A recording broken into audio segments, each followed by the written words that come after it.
Ayun! So good evening sa inyo guys. Ngayon po ay March 12, 2021 at Friday na naman. Ayan, so nag-gain po yung ating index pero pula yung kulay niya, no? So 0.14% at nag-close po tayo 6,728.55 naman. Ayan, so mapula siya kasi nag-open tayo ng mataas and then nag-close ng mababa pero mas mataas pa rin siya as compared sa kahapon na trading naman natin sa kanya. Ayan. So anyway, ganun pa rin naman yung perception natin dito sa ating market.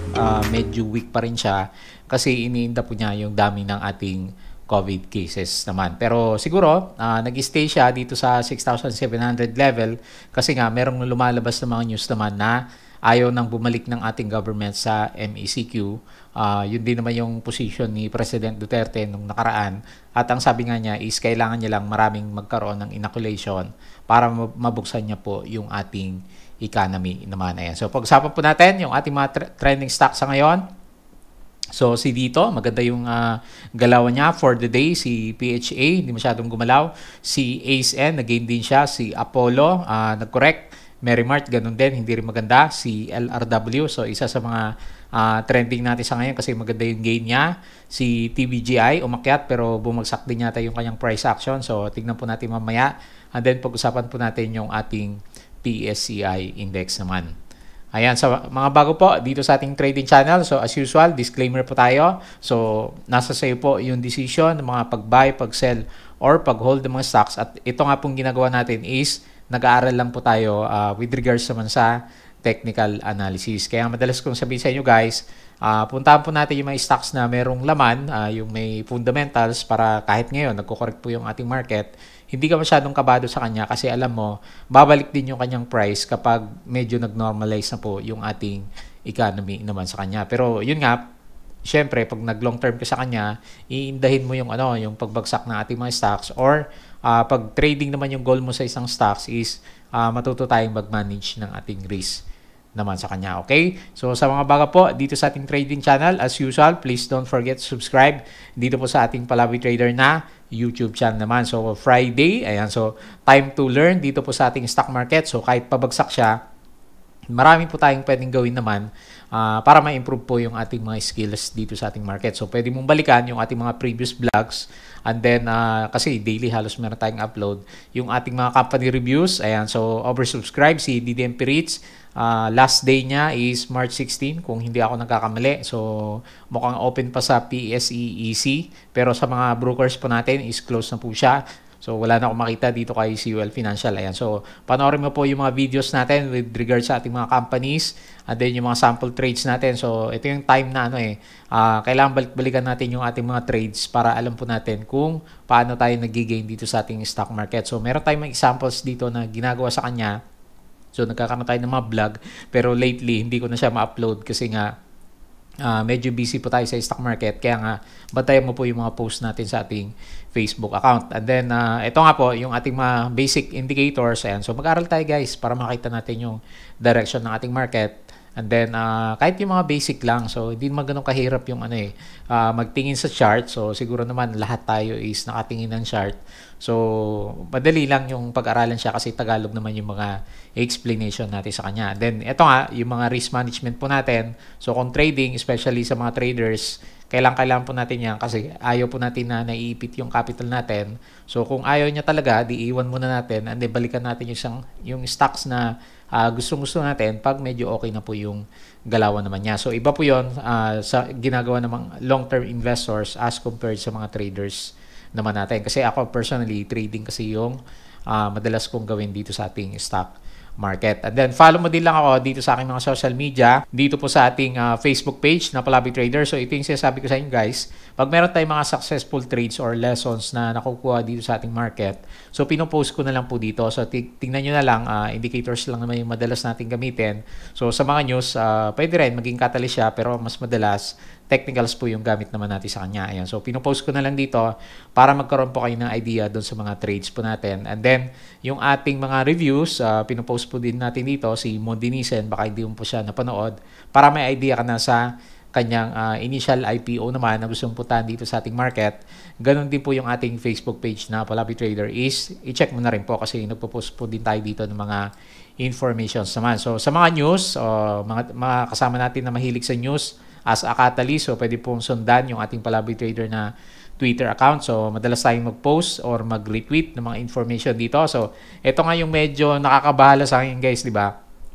Kasi, yung ating Metro Manila, so ang dami pong mga areas na naka-quarantine na po sa ngayon. So, halimbawa, sabi ni Phil News Agency natin, yung ating official government news online naman sa kanya. So, QC places 19 areas under special concern lockdown. So, hindi lang po dito sa Quezon City, meron po din sa mismong Metro Manila po natin. So, may mga localized na lockdowns po. So, ganun na lang yung ginagawa sa kanya. Hindi na po yung buong Metro Manila yung dina-downgrade sa ECQ kasi nga, sabi ni President Duterte, marami na po yung nagugutom, maraming walang trabaho. So, nakita niyo naman yung mga last figures natin, hindi po magaganda. Ayan. So, sana sa panig naman ng mga sa mga tao, sana sumunod tayo sa mga health protocols para hindi po kumalat yung virus naman natin. Okay, so pasada mo din po yung mga ibang information na nakalagay dito. Baka meron ka pong makuha or yun nga, mga info na makakapekto sa mga stocks na hawak naman natin sa kanya. And then, dun po sa ating Patreon account, so April 2 pa po yung opening niya, so close muna sa ngayon. So dito po, meron tayong mga create na community ng mga traders and then kasama po natin sila. Nag-guide tayo sa kanila during the trading or bago magkaroon ng trading. So meron tayong mga chat group dito or meron tayong mga group Zoom na ginagawa sa kanya. On the other side, kung mahilig ka sa lecture, meron din tayong mga levels na specific is mga lectures naman po yung sa kanya. And then yung mga gustong matuto dito sa stock market, kung medyo bago ka lang, nalilito ka sa kanyang direction. So, pwede po kayong sumali dito and then, yun nga, pwede ko kayong i-guide based sa mga experiences natin dito sa ating stock market. Okay, so April 2 po yung ating opening. So, tingin tayo dito sa ating PSE stock index naman. So, makita mo, mahina pa rin siya. So, as per expectation naman natin sa kanya. So, ang nakita natin sa kanya is malaki pa rin yung chance na mag-retest tayo sa dito sa bandang baba, 6,600 or mga 6,500 yung pinaka-bearish natin sa kanya kasi nga nagkakaroon ng lower high formation yung ating PSEI. So lower high and then possibly magkakaroon siya ng lower low kasi wala nga pong optimism dito sa ating market. And then makita mo, mapapansin mo sa kanya, yung RSI level natin is always nag-stay below 50. Indication na bearish po yung karamihan po ng ating mga stocks. Ayan. So makita mo din yung ating MACD either sideways or gusto niya pong bumaba ng kanyang direksyon. So hindi pa rin maganda kasi net foreign pa rin tayo guys eh. Negative 602.86 million. Ayan. So medyo na nga lang pampalubag loob na hindi nagbe-breakdown yung ating index kahit na ang dami pong foreigners na lumalabas po dito sa ating market. Ayan. So tignan mo 17 straight days na tuloy-tuloy na wala pong foreigners or lagi po nagbebenta yung ating mga foreigners dito sa ating stock market, which is not good kasi sila po yung support natin dito sa ating PSEI index. So pag naubos sila, malaki yung chance mag-breakdown pa yung ating mga indices or yung mga ating individual na stocks naman sa kanya. Ayan. So ano pa yung ibang news na nakita natin sa kanya? So ito nga po galing kay CNN. Ang sabi niya, new Octa projection over 4,000 new COVID-19 cases daily in NCR by end of March. Ayan. So, kasi ngayon, meron tayong 4,750 cases, kung hindi ako nagkakamali sa kanya. So, hindi po maganda yung outlook ng ating economy naman sa kanya. Kasi maraming nagkakasakit. Ang dami niyan, di ba? 4,000 cases per day. So, meron lang isa na magkaroon dyan is malaki yung chance na mag-spread yung virus kung hindi po na-contain ng ating government naman. Kaya nga, konting ingat. Sabi natin, kung baka naman wala ka masyadong gagawin sa labas, sa bahay ka na lang muna kaysa makakuha ka po sa kanya ng COVID virus naman. Ayan. So, ingat po kayo dyan sa Pilipinas kasi medyo mataas po yan. Kailangan makontain ng government natin at yun nga ang ginagawa is yung ating mga localized lockdown naman sa kanya. So, yung ating COVID cases, makita mo dito, mataas nga po siya. Kahapon, ang data natin is 3,740 and then ngayon, 4,750 yung nababasa-basa natin sa kanya. So, it's not good. Bumalik na po tayo around August, yung pinaka-peak po natin ng ating daily cases naman sa kanya. So, sana mahabol ng ating government yung procurement po ng mga vaccines para magkaroon ng immunity yung ating mga kababayan naman sa Pilipinas. So, hindi naman sinasabi, di ba, ang sabi nila, hindi naman porke nabakunahan ka na, hindi ka na magkakaroon ng COVID. Pero yun nga, ang maiiwasan mo naman is yung mga adverse effects, which is better, parang trangkaso na lang yung mangyayari sa'yo, and then, hindi ka magsasuffer ng mga sobrang negative na symptoms naman sa kanya. Kasi yung iba, di ba, hindi masyadong makahinga pag medyo tinamaan po talaga ng malakas-lakas na COVID-19 virus naman na yan. So, ingat po sa Pilipinas. So, konting paggamit po ng mga health protocols na pinapa-implement po ng ating government naman sa kanya. Ayan. So, tingin tayo dito sa ating global indices. So, medyo nagko-correct po sila. Si Nasdaq Futures, negative 1.72%. So, mukhang Friday profit taking dito po sa ating US market. So, makita mo, kahapon naman kasi, sobrang taas naman din yung indices nila. So, nag-all-time high ulit. Bumabalik na naman sila sa taas. And then, si Nasdaq, makita mo dito, nag-gain po siya ng 2.52%. So, dahil red yung futures natin sa kanya, makita mo yung ating European market is puro pula din po sa kanya. And then dito naman sa bandang Asia, medyo tinamaan itong si Hang Seng Index natin sa may bandang Hong Kong. And then bumawi naman itong si Nikkei is ito naman is sa Japan natin. So majority makita mo sa kanya is maganda po yung closing ng ating ASEAN market. So makita mo halos more than 1% po yung ibang markets naman natin sa kanya. So anyway, sa Pilipinas, alam niyo naman yung dahilan is yung ating COVID cases po. Ayan. So, be cautious lang siguro sa market kasi ang daming cases eh. So, hindi natin alam kung biglang ibabagsak po ng ating mga institutions yung ating market or bigla maglabasan sila pag medyo malakas pa rin po yung ating mga COVID cases naman sa kanya. So, very alarming yan kasi bumabalik na po tayo doon sa pinaka-peak natin last time naman sa kanya. Ayan. So, sana hindi mag-breakdown si PSEI market. Okay, so punta po tayo dito sa ating mga trending stock. So, eto si dito, mukhang bumabawi na siya. So, maganda po yung second day candle nitong si dito natin and then mukhang bumabalik siya dito sa mga support lines natin sa kanya. So, nagkaroon siya ng konting gap up and then nag-gain po siya ng 8.38% for the day. So, nagkaroon po siya ng magandang support dito sa may gap up area at around 10.85. So, good news sa mga dito natics natin. Kasi for the last 2 days, may kasamang magandang volume po yung rebound ng ating stock. So, kino-correct niya lang siguro yung sobrang lakas ng pagbagsak. So, marami na shakeout sa kanya. And then, nung nagbalikan na yung ating mga medyo malalakas na investor sa kanya, so, yung iba is nagbalikan din kasi sa stocks po natin na si dito. So, i-plot ulit natin yung ating Fibonacci and then tignan natin kung tama yung mga nakikita natin na levels sa kanya as per expectation natin sa kanya last time.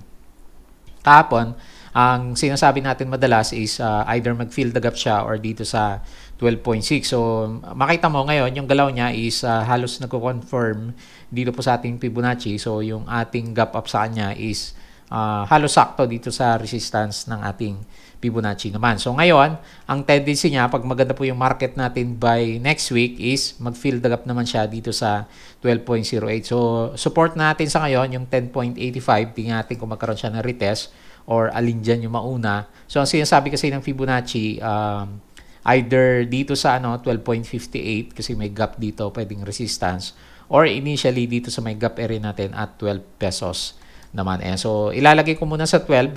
Expectation natin by Monday. Diyan na lang muna kasi medyo mahina naman yung candle natin sa kanya or maliit yung candle natin. Plus, yun nga, medyo marami pong bad signals sa ating economy, especially yung ating COVID cases naman sa kanya. Ayan. So, medyo gumanda yung ating RSI. Nagkaroon na po siya ng breakout dito sa kanyang downtrend. Yung ating MACD, hindi pa naman masyadong nag-curve. Pero meron siyang indication na gusto niya mag-curve. So, tingnan po natin kung matuloy yan by next week naman. So, medyo maliit lang yung nilalagay natin sa kanya kasi nga yung overall market condition hindi maganda. Although itong si dito, medyo nakaka-recover na siya eh. So, medyo siguro nadadigest na ng ating mga traders saka investors yung mga disclosures po niya with regards sa kanyang rollout naman. Kasi marami ng mga lumalabas na news sa kanya eh. So, meron siyang isang clarification dito. Kahapon, nag-clarify siya ulit, di ba? So, ang sabi is okay na yung franchise. Ngayon, kina-clarify naman ni dito yung isang news galing dito kay Philstar. So, pero ang magandang nakalagay dito sa kanya, ang sabi dito sees profitability in the next 5 years. So, ibig sabihin, kikita na daw itong si dito natin, projection niya, kikita na siya in the next 5 years naman. So, yung details niya is nasa report po ni Philstar. Meron yata silang interview kay dito Chief Administrative Officer Adel Tamano naman sa kanya, galing sa kanyang Senate committee. At yun nga, ang sabi dito is, based on the information relayed to us by Dito Telecommunity, we confirm the statements made by its Dito Tel Chief Administrative Officer in terms of EBITDA. And then, Dito Tel will be positive by 3rd year. Ayan, so medyo maganda yung projection niya, di ba? And then, by the 5th year, Dito Tel would have paid off loans and achieved profitability, ayan, nalilito tayo. And then, Dito shall roll out its services in Metro Manila by May or June. So, ito yung magiging next na catalyst siguro natin sa kanya. May balak din naman pala siya mag-expand sa bandang Manila, pero medyo late na by second half or first half of the year. Kasi May or June yung nakita niya sa kanya. And ang pinaka-end goal niya is to have a 30% market shares. Kasi duopoly tayo ngayon, di ba? Kasi na Smart ngayon sa kasi Globe yung naghahati-hati sa malaking market share, and then gusto nga pong sumunod ditong si Dito naman natin sa kanya. So nakatulong yung disclosure niya para umakyat po itong si Dito natin. Umakyat pa nga siya ng around 11% eh. So tinitingnan natin sa kanya kanina, ang high niya is nasa 11.6 pesos naman. Ayan. So ganyan lang muna, itingin natin. So bumalik na siya dito sa previous consolidation. Tingnan po natin by next week kung kaya niya masustain itong current location po ni Dito naman natin sa kanya. Okay, so meron siya net foreign selling. Mukhang nakachupit na yung ating mga foreigners kasi di ba isang araw may 50 million na sumalo sa kanya, kaya hindi masyadong bumagsak yung price action natin or na-green for the past day naman siya. So meron siyang net foreign selling negative 29.97 million. So lumalabas na, mukhang nanchupit din yung ating mga foreigners sa kanya. Siguro kasi medyo maraming bad sentiment sa market. Malaki na rin naman eh. Pag titingnan mo dito sa mga nakasalo sa 8.5, 33%. So medyo malakas yung potential mag-profit taking po yung ating mga traders naman sa kanya. Okay? So yun po yung nakita natin sa kanya. Next po natin si PHA. So wala pang bagong wala pa tayong makitang bagong disclosure itong si PHA natin, 'di ba? Ang sabi niya is mid-March. So next week kaya 'yon, with regards po sa kanyang app naman. Makikita na daw sa Google Play or sa Play Store po natin. Pero sa ngayon is wala pang indication kasi wala pa naman siyang mga disclosures. And then dun sa kanyang webpage, si Mr. Marvin De La Cruz yung binabantay natin is wala din tayo masyado makita na mga positive na sentiment sa kanya. Anyway, as per expectation natin, kahapon is nag-resist naman dito sa may around 2.6 pesos. Ayan. So, pwede ba ibalik natin yung ating Fibonacci sa kanya para makita natin yung galawan. So, halos sakto, nagkaroon siya ng resistance kung dito yung Fibonacci natin dito sa may gap area. So, ito yung ginagawa niya ngayon. Hindi siya masyado makabalik sa ibabaw ng MA9. Actually, umakyat naman siya pero nagkaroon ng profit taking. Parang dito yung gusto niyang gap, based dito sa mga week ng candle natin. So, medyo malapit din naman dito sa unit natin ng Fibonacci. And then, yung support natin sa kanya is pwede na dito sa Fibonacci natin. Kasi, yun nga, maganda naman for the last 2 days yung galawan po nitong si PHA. Pero mahina pa rin siya kasi hindi siya makabalik dito sa taas ng ating MA9 naman. So, nagko-consolidate muna itong si PHA natin. So, habang nag-aantay siguro ng news. So, hindi pa rin naman tayo ganun ka-bullish kasi below 50 and then yung ating MACD. Hindi pa naman nagkakaroon ng very visible din na pag-curve ng ating MACD formation sa kanya yan. So, nag-aantay siguro ng catalyst itong si PHA.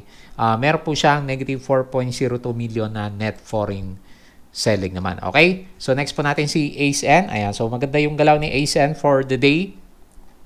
Medyo gumagalaw siya ng maganda kasi yung ating price action, yung ating candle for the day. Nag-gain siya 3.2%. Yung ating MA9 is medyo sumampa doon yung ating price action. So, ang nagre-resist sa kanya ngayon is yung ating MA20 naman. So, makita mo, medyo maganda yung breakout ng ating RSI. So, meron siyang breakout dito. Above 50 na ba siya? So, hindi pa naman siya nakakalabas dito sa 50, yung ating bullish area sa kanya. Pero yung MACD, nakita mo, nagkakaroon na siya ng curving up formation. So, tingin natin, meron siyang konting accumulation dito sa area na to. So, in preparation kaya to dun sa, sa investment na papasok sa kanya kasi meron siya disclosure last time, di ba? So ito galing kay Business World. So Singapore firm to invest nearly 12 billion in AC Energy. So ito naman yung sinasabi ko sa inyo kahapon, itong si Aran,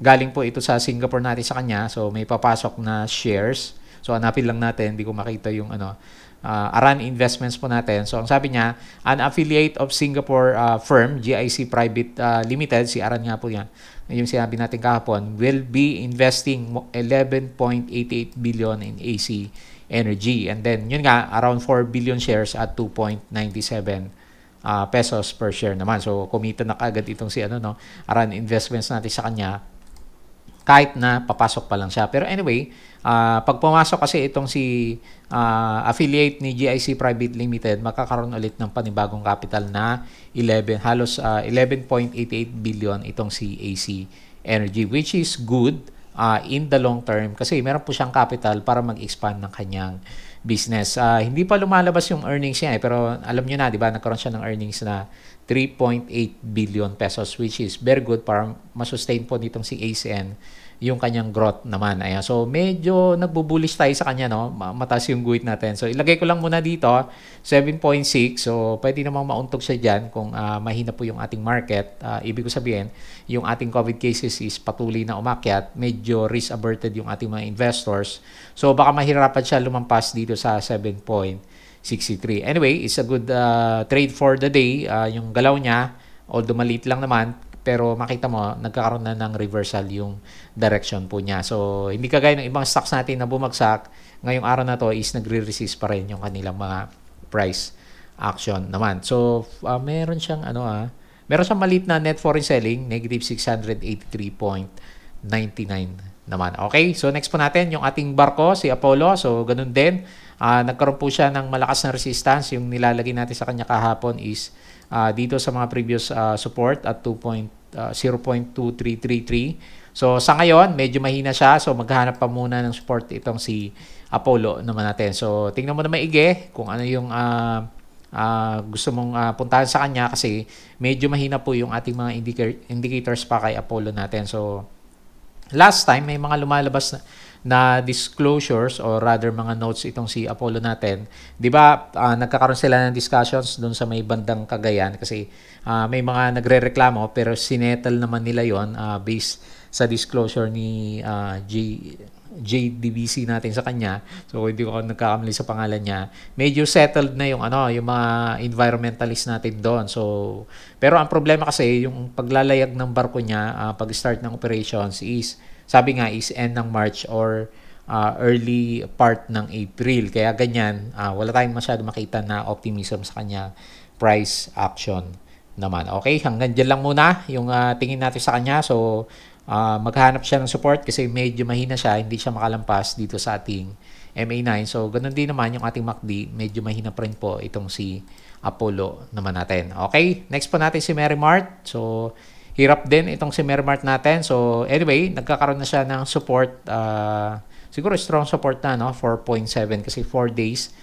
Tinatry ng iba na medyo umalis kasi bearish yung sentiment ng market. Pero maraming sumasalo sa kanya. Ayan. So, nag-loss siya. Negative 0.19% for the day. At nahirapan din gumalaw yung price action po nitong si Merrimart natin. So, hanggang dyan lang muna. Bearish pa rin tayo sa kanya.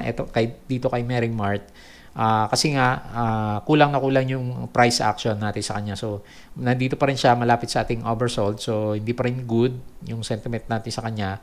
Below RSI 50. So, bearish pa rin tayo sa kanya.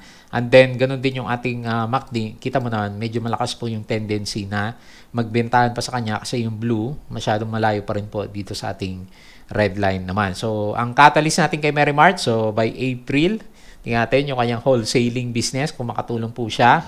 And then, ano kaya yung earnings nitong si Merrimart? Hindi pa lumalabas eh. So, yun po yung abangan naman natin sa kanya para alam natin kung nag-expand ng revenue or income po itong si Merrimart naman natin. So sa ngayon, ang range natin is 4.7 hanggang 5.76 muna. Okay? Tapos yung trade of the day natin dito sa ating market, ito pong si LRW. So pinitik na naman siya. So nag-gain po siya ng 32.26%. Ayan, so medyo nahuli natin tong stock na to kahapon.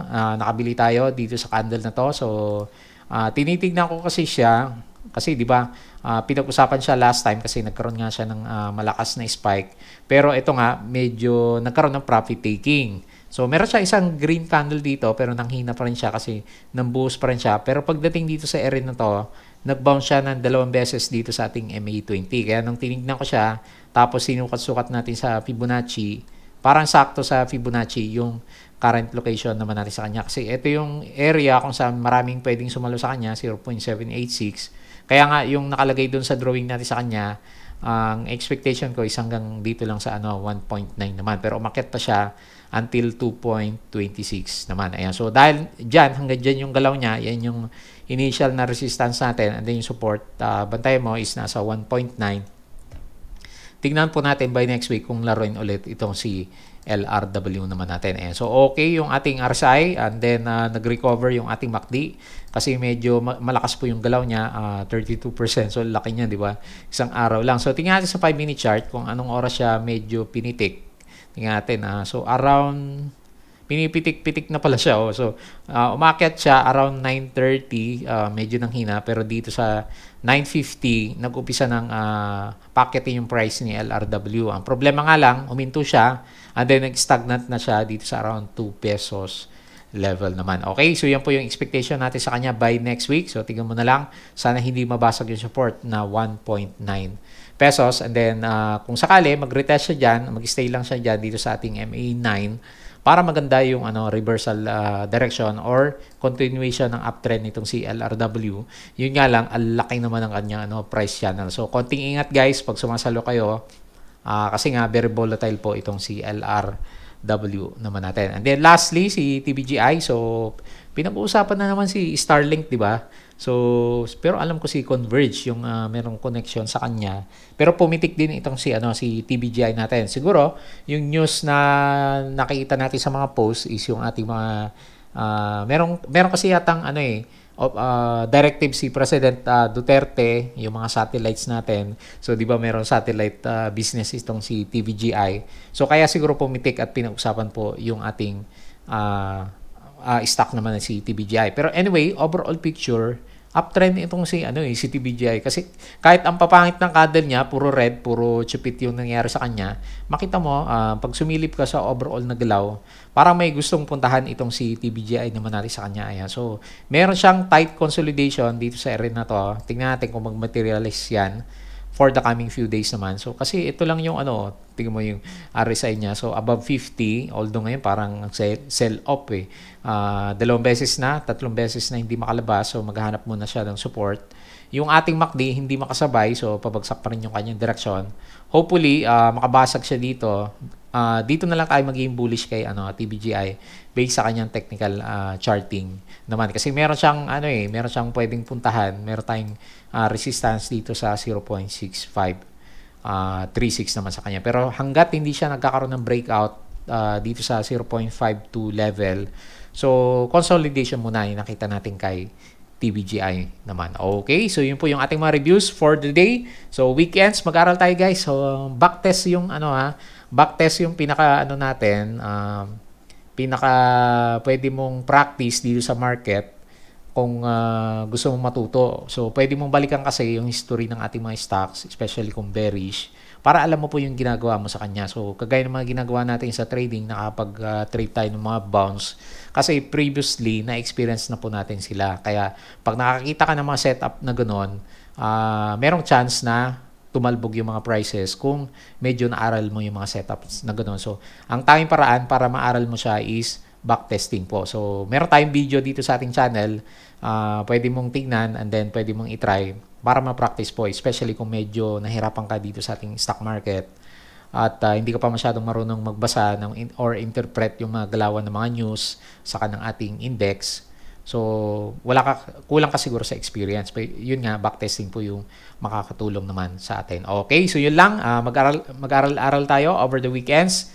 At bago tayo mag-close, please don't forget to subscribe dito po sa ating Palabi Trader na YouTube channel. Follow mo lang ako sa aking Twitter account kahit weekends, nagre-retweet tayo. Dito po sa ating Palabi Trader na Facebook account. So, tingnan mo yung mga pinopost natin. So, may mga learnings po na makukuha dyan.